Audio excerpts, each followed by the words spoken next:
কিসে? তাদের রক্তের বিনিময়ে যে সরকারে আছেন সেখানে থাকতে আপনাদের লজ্জা হয় না? আপনি যদি ন্যূনতম মুখে দাড়ি থেকে পাঞ্জাবি থেকে মুখের আগে পরে বিসমিল্লাহ বলেন, আপনি কোনো মানুষ থেকে মানুষ হয়ে উঠতে পারবেন। আপনি কোন ফ্যাসিলিটি আবার আনতে চান?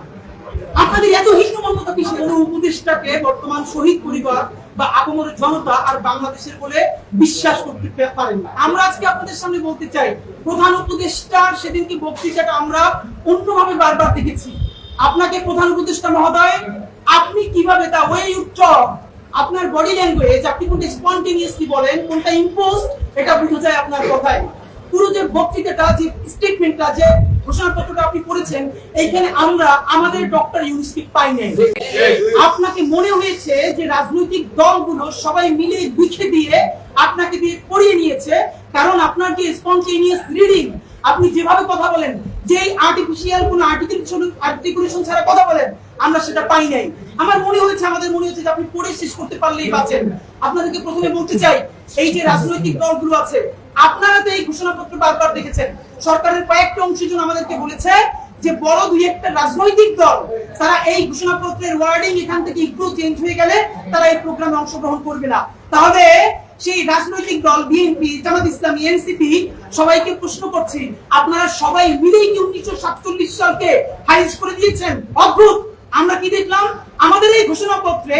সেই যে বাঙালি জাতীয়তাবাদের বয়ান, তারই মনে হয় যেন একটা কন্টিনিউশন করা হয়েছে, তার ধারাবাহিকতা রক্ষা করা হয়েছে।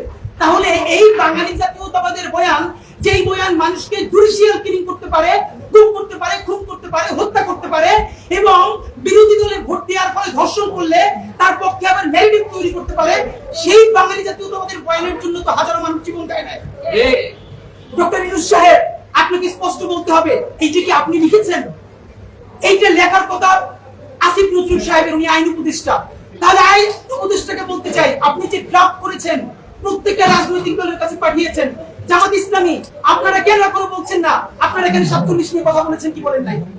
বিএনপি যদি বলে যে তারা 47 এর বিপক্ষে অবস্থান নিয়েছে, ঠিক আছে, আমরা তাহলে বিএনপির বিপক্ষে রাস্তায় অবস্থান নিব এবং সেটা সামনে নির্বাচনে অবস্থান নিব। 47 এর ধারাবাহিকতা হলো 1971, সেই 1971 এর চূড়ান্ত ধারাবাহিকতা আমাদের 2024।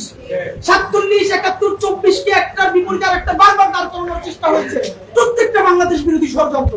বাঙালি জাতীয়তাবাদের যে সূচনা বিন্দু, সেইখান থেকে এই ঘোষণাপত্র শুরু হয়েছে, এটা আমাদের জন্য লজ্জা। দ্বিতীয় কথা, 1975 সালে যে 7 নভেম্বর ঐতিহাসিক সিপাহী জনতার যে বিপ্লব, এটা এখানে উল্লেখ আছে, অসাধারণ, আমরা এটাকে অ্যাপ্রিশিয়েট করি। 1975 এর 7 নভেম্বর, 1990 সেই জিনিসগুলোকে এখানে অ্যাড্রেস করা হলো। 1971 এ পাকিস্তানও কোন ক্যান্টনমেন্টে এইরকম আক্রমণ চালাই আমাদের সামরিক বাহিনীর দেশপ্রেমিক অফিসারদেরকে মারতে পারছে কিনা আপনারা বলেন? আপনি যদি ন্যূনতম মুখে দাড়ি থেকে পাঞ্জাবি থেকে মুখের আগে পরে বিসমিল্লাহ বলেন, অথবা আপনার সারা শরীরে মুসলমানিত্বের ন্যূনতম চিহ্ন থাকে, আপনি কোনো মানুষ থেকে মানুষ হয়ে উঠতে পারবেন। আপনি কোন ফ্যাসিলিটি আবার আনতে চান? আপনাদের এত হীনমন্যতা কিসে? তাদের রক্তের বিনিময়ে যে সরকারে আছেন সেখানে থাকতে আপনাদের লজ্জা হয় না?